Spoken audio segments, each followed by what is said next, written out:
Thank you. Well, thanks, Mick, for the introduction. I have to say I feel a bit of a fraud coming here today because I don't know what I think yet. And one of the things that's good about this conference, and while I'm grateful it's been organised, is that I can listen to what you think. And what I've tried to do throughout this whole process is to make it iterative. I've done a lot of reviews for the government. I've looked at many things, and there's two conclusions I drew. First was I never ended up where I thought I would when I started. And the reason for that is I've mostly listened to people who are actually doing the job, as opposed to try and pull down some theoretical model from some other place in the world. This isn't about consultancy. This is about actually working with the service to get the best answers. So what I'd like to do is begin by sharing my impressions with you about what I've found. I'd like to then go on and sort of show you where we've got to and get your opinion on some of the emerging thinking. What is the best way to deal with that challenge? Now, those of you who are followers of history may recall in July 1776 the Americans had the Declaration of Independence, and one of the signatories was Benjamin Franklin. And as he signed this great document, he was very conscious of the possible wrath of George III.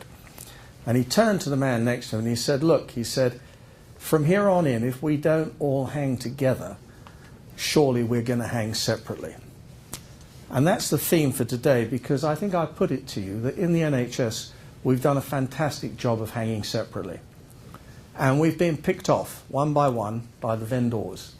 Highly sophisticated companies who've come into this big and rich market that we actually control, and yet somehow have managed to fragment and do the sort of things we don't want them to do. Now, it's thanks to people like LPP that we're managing to roll that back. But the question for debate that we're facing is how do we do that? How do we organise in this highly fragmented structure that is the NHS, the autonomy of foundation trusts, all those things, how do we get people to come together?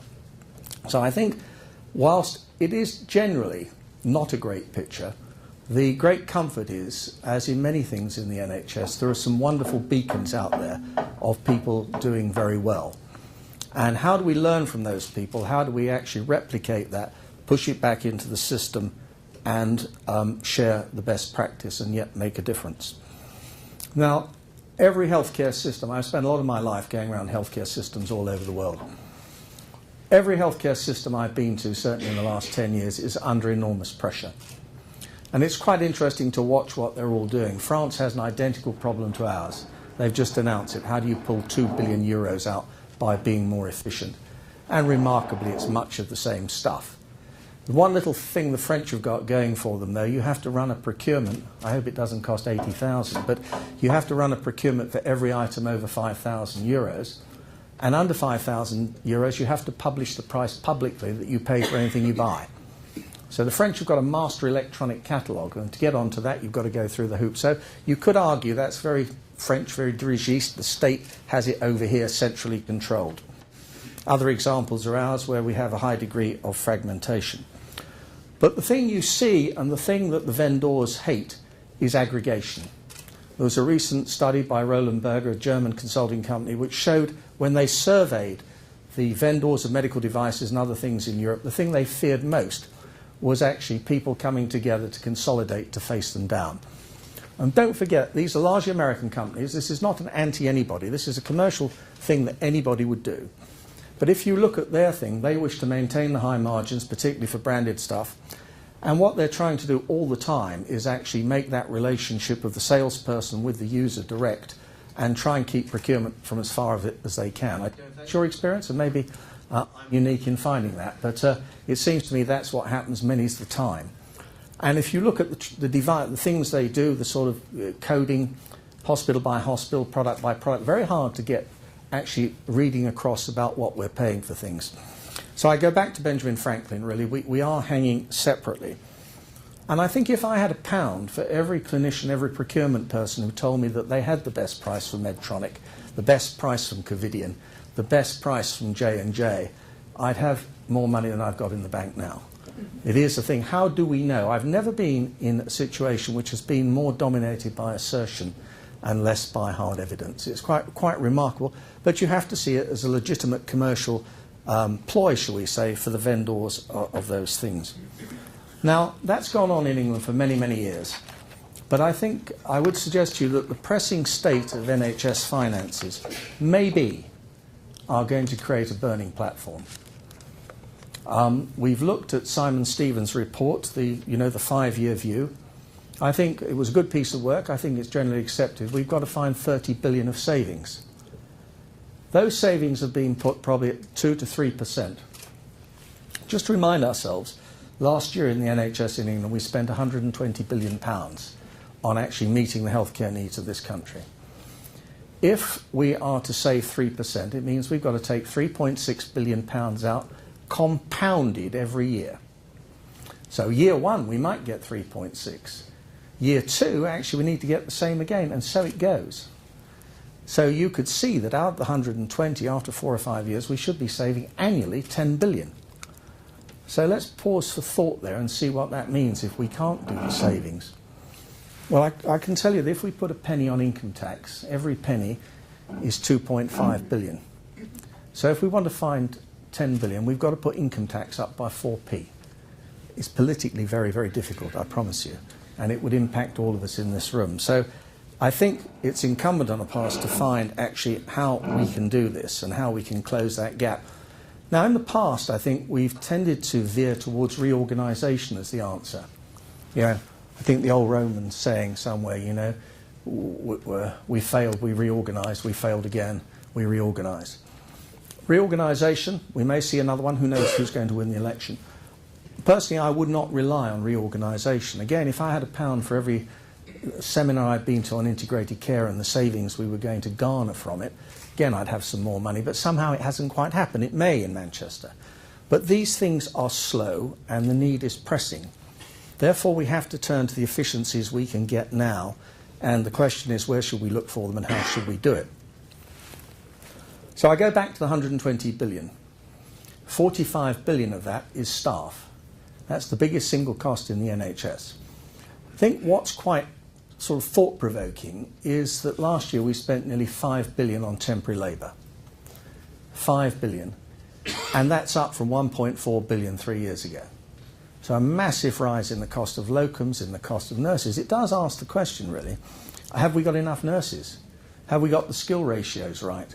How much longer can we raid the Philippines and Portugal for nurses and provide good care? So we've got something wrong, and that's going to take a few years to fix, but at least people are aware of it. But in the short term, we've got to look at things like the skill mix and all that. To come back to tax, last year we collected in death duty 2.98 billion. Big controversy, isn't it, death duty? It takes practically 2 lots of death duty to pay the temporary nursing and consultant bill in the NHS. 2 taxes. I mean, these are massive things, so they have to be tackled in how we do it. I won't talk about staffing today. It'll be for another day. All I can tell you, there are many inconsistencies in what we do, and I'll come back to that.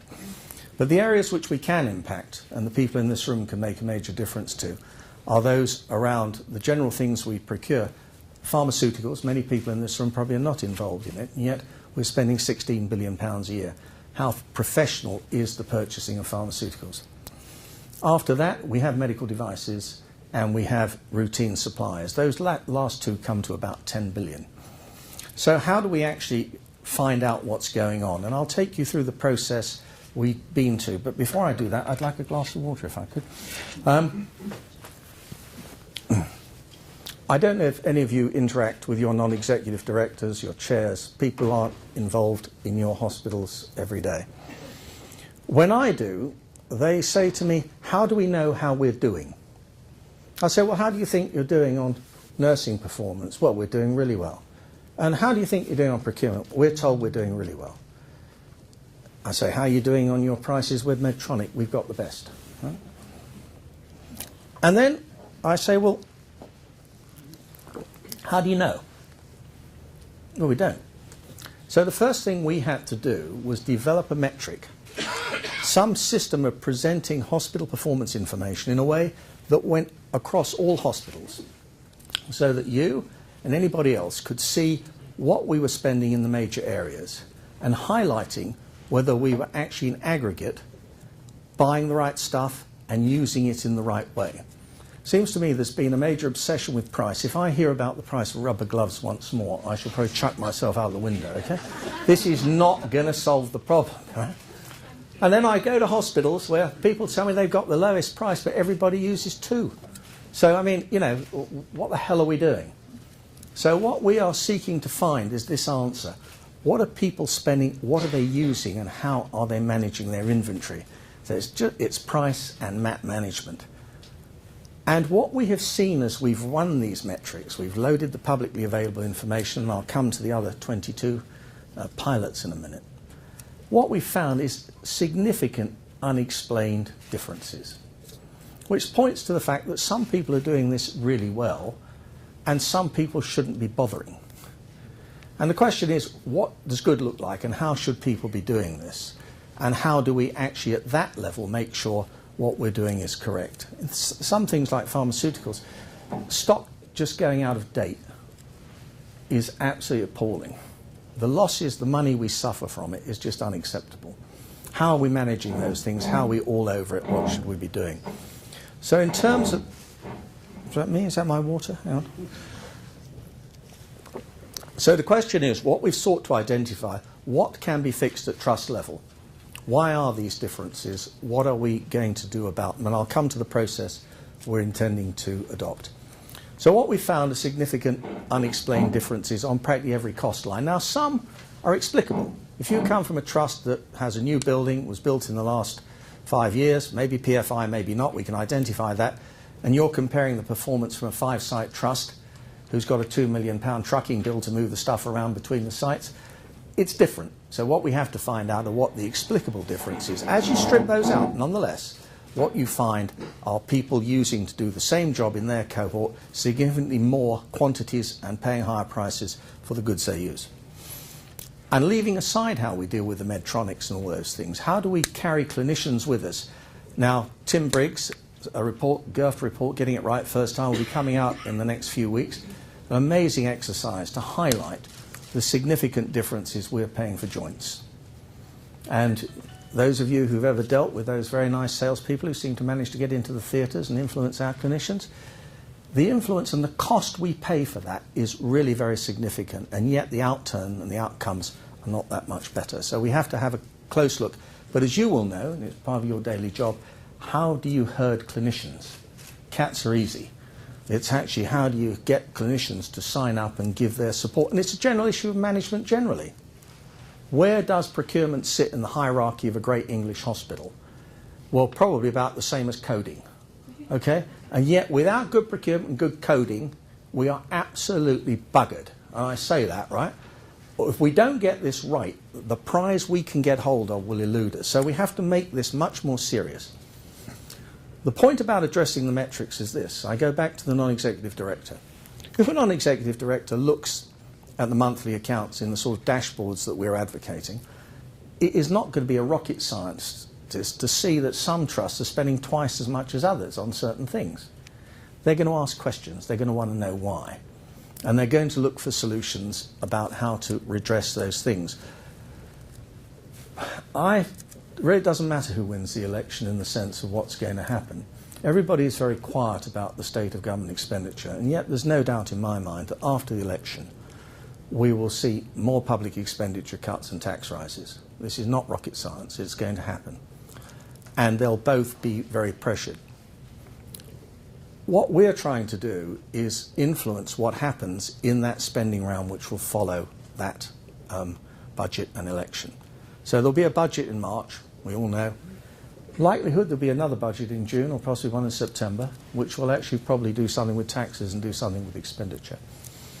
What, with the help of my team, and I hope with you, as we're trying to do is to establish what we might reasonably expect if we could get this right from the NHS to deliver in terms of efficiency, in terms of procurement, in terms of the utilisation of our workforce, and how we buy pharmaceuticals and how we do FM in our properties.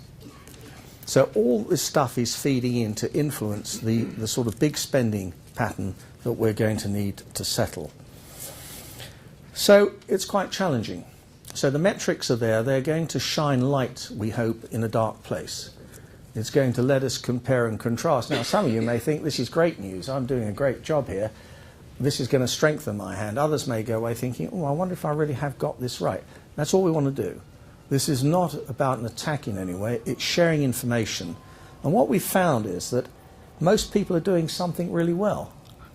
We aren't all doing enough well all the time. And our aim in this is to have an iterative process, and today is one of those, with people saying, well, actually, how can we do this better? So to go back, our initial analysis showed us that there were significant unexplained variances. We then asked 22 trusts to give us a huge amount of data. On the 28th of February, we ended 28 days of collecting rota data from every ward in 22 hospitals. We've now got shift data for 600 wards. It's showing some quite interesting patterns. Some interesting patterns like people bringing agency on at the weekends, what a surprise. Also showing that staff who want to make their hours up to get the 37 hours actually overstaff in the week. And then we have agency. I mean, we have bizarre situations. I won't give you more of that. It'll be my Christmas card next year, but the graphics for it are pretty stunning and quite depressing, and we can do better. So what we've got is this data now in great detail. We've pulled all the expenditure data by trust. We know line by line what people are buying, what they're paying. And above all, as I say, the utilisation, how much they're using. And then we put that in the same cohort and we get some sort of sense of it. What we're going to do then is, having analysed that, we're going to share that anonymised. By the way, this is all anonymised data. We're not trying to sort of pick a fight with anybody or anybody like that. We're just trying to say, what would you as a reasonable person do faced with this information? We are then going to take that data, and then in April we're going to push out a template asking for more data and extend that to 32 trusts. 32 trusts will give us 25% of all the acute providers in the NHS, and that's as good a sample, frankly, as anybody's ever got for anything like this. We're going to have that data back. And then what we're going to do is ask the trusts to come and talk to us, or we'll go and talk to the trusts, these 32. And we're going to start with the Chief Executive and Chairman explaining the healthcare economy of that area. And then we'd like the Director of Nursing to sit down with our workforce team, talk about the rotas. There's an interesting debate. Many of you probably aren't interested in rotas, but I'm a bit of a nerd about them. But one of the interesting questions is, what's non-productive time? On the one hand, we're told it's 25% for nurses. The Shelford Group says it's 22. We've got some hospitals at 28, and we've got great hospitals at 18. It's about managing sickness, it's about managing rotas, it's about managing all those things. A lot of money. So we're then going to sit down with medical director, our teams to talk about that, consultant productivity, a very interesting area. You might not wish to comment. We're going to talk about how the pharmaceutical money is spent, because there are significant differences. Bad stock management, bad utilisation, all those things, and so on through. And critically, and I give you notice, we hope to see you if you're in our cohort of 32, and we'd like you to explain the variances. We're going to stick them up on the thing. We say, well, your hospital, you select your own cohort, who you think you like. Well, it seems a bit different. Why are you paying this price, or why are you doing? Again, absolutely in a way which is totally confidential. This is not about anything other than just understanding, because sometimes there are good reasons and sometimes there are not. So all we need to do is share that with you. Now, as I say, what we're aiming to do by June is to have a very clear picture of what can be done, and more importantly, how to do it over time. So probably I haven't told you anything you don't know, honestly. I think at that point I've given you no new news, but I might have given you a bit of hope that somebody might try and do something about it. And that's what we're going to try and do. So I just sort of tie these things together. The first thing is, information does puncture myths. If you shine a light on it and put information up, people start to look at it, and nobody wants to be bottom. My experience in the world, who wants to be in the bottom quartile? It's not a comfortable or professionally, above all, satisfying place to be. But for you to be effective, we've got to make sure that your senior management understands how important it is to do it. It's no good being marginalised, and how we actually interact with clinicians and things to get that is critical. I think people have asked, what are we going to do with supply chain? And the answer is, I haven't the faintest idea yet. but we will get an answer. But I'd actually like to leave here today with some of your views, so perhaps we can take that forward. I think one of the things I am extremely interested in is electronic catalogues and masking catalogues and limiting choice, and above all I'm interested in compliance. I cannot see how anybody is going to do their job unless we have compliant users, and how we monitor that and we're prepared to back it up is absolutely critical. And above all, taking what we know from the good organisations, whether it's LPP or things that you're doing, how do we get that into a system? And what we're doing is we're building a system that lets us report that data. I'll give you an example. We saw an exercise that had been done by a big, one of those big consulting firms that I'm slightly wary of, but it was useful in this case. And the question was, what did a chief executive of a hospital in the 4 following healthcare systems look at every day? United States, Germany, France, UK. And what the UK chief executive looked at was waiting list times, how long in A&E, all those things like that, what were the infection rates, the things that were politically important at that time. In France, the main focus was actually around labour and what was going on. You may know in France that the mayor is the hospital, something we're about to see in Manchester probably. All I would say in France, if I drew you a graph of hiring into hospital labour forces, magically it always rises in the 6 months before an election. It's a totally politicised system used in that way. What's really interesting about Germany and the United States is the first thing anybody wants to know is how many patients you've got in and are you being paid. But the second number they all look at is how many hours of nursing care did you plan to deliver for this population, this patient level yesterday, and did you deliver it? Because you can't get good care without having people on the ground. If mid-staffs had had even something like that in the system, even the dumbest management would have spotted that actually they needed to do something about it. So what we're trying to do is build on this, look at a dashboard and see what people get. And in the monthly dashboard, clearly what is going to become important is getting some sense of all the key things you do and getting those reported and management focused on them. This is a management issue. It's management's job to make sure that you're supported and the actions taken along the line. So I think the reporting system becomes everything. Somebody said to me the other day, the NHS has done everything right, and then they paused and said once. Because what we get time and time again are initiatives. Somebody has a bright idea. I'll come back and say what I think about the NHS in a moment. But what we need is a process which highlights the key information to let people do it. Now, what I would say is that I am an absolute fervent believer in the National Health Service. I think we've probably potentially got the best system in the world. We have open access. You may have to wait a bit, but at least you get in. We have no fear of financial commitment.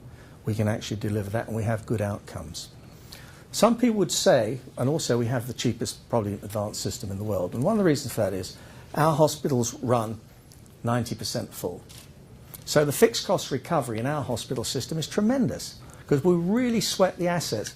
Some of you may go to America. The hospitals are jolly lucky if they run at 63% full, and then 10% of the care they deliver is uncompensated because you can walk into an emergency room in the States and by law they have to treat you.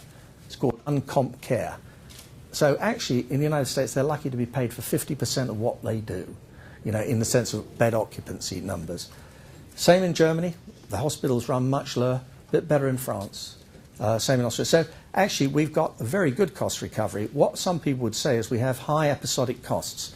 That's because we are not very good at pushing the costs down where we need to in areas, some areas of procurement and some areas of managing our staff. So I think really pulling all that together, what we think we will have is a sort of sense of what the prize is. The question is, in the area of procurement, how do we organise ourselves? So I can give you the 2 bookends, and then I'm hoping you're going to slide me one way or the other along that trajectory. So if you look at the most admired companies in the world, whether it's Apple, Coca-Cola, General Electric, Procter & Gamble, whoever, British Telecom, Okay, what you find is they have a highly centralized procurement system and above all standard setting. They know what they want to buy and they don't let the vendors code for them. They code and stick to the code. We are very powerful, but sometimes we behave like Monaco, you know, a small petty state, and we've got to actually behave like a big country. And so the interesting thing about that is, if you look at those people, they are highly centralized. One of the questions is, we need skill. If you look at dealing with the big vendors, this is a very skilled, highly analytical job. Sometimes it is not fair to ask at trust level people to deal with this. So we have to find a way of getting the skills in the right place in this structure.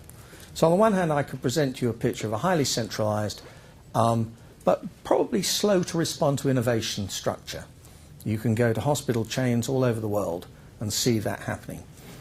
On the other hand, we have our system, which is about nearly as fragmented as you can get, unless you belong to LPP or something like that, where people are doing various things. I mean, I've seen people go, I've been into hospitals where people have said, look, I can buy this pen cheaper than supply chain if I go to Ryman's. It's probably cost 500 quid for them to even think about that and do it, and it isn't delivered in a tote to the ward. I mean, it's what the professionalism is in this and what we want people to do. So what I'm looking for guidance is where I don't think anybody's ever going to go to NHS Central saying you have to do this. On the other hand, we can't leave it that people are divided and ruled by the people who supply us. So the question is, where does it sit? Does it sit at the LPP level? Does it sit everywhere? And there's great knowledge. I was just listening to the FM thing. 5 years ago, I wrote a report for the government on the use of property in government. And one of the things that was pretty clear, we could do better on FM. We really could do better on FM. But finding the way to help people do it and brigading them along. So what I think we're going to see, and I'll conclude there because I've gone on rather, is on the one hand we're going to see much clearer cost data, which will, I think, make your lives easier because people will come to value the difference a good performance makes in procurement and materials management. So I think it'll move your sort of role, if you like, I hope, up the curve. I think at the same time we have to work out a way, how do we incentivize? We can't mandate. 55% of all providers, IFTs, are free to do what they like, essentially. 45% the TDA, you know, have limited choice. But it's clear that most people are in some sort of financial difficulty now, probably 70% of trusts. What levers we can pull, I don't know. What levers we want to pull, I don't know. But we'll certainly work it out and see where we get to. But I think one thing's clear. I come back to Benjamin Franklin, really. We've got to find a better way of hanging together than we found separately, because we can't go on hanging separate, you know, hanging on our own. You know?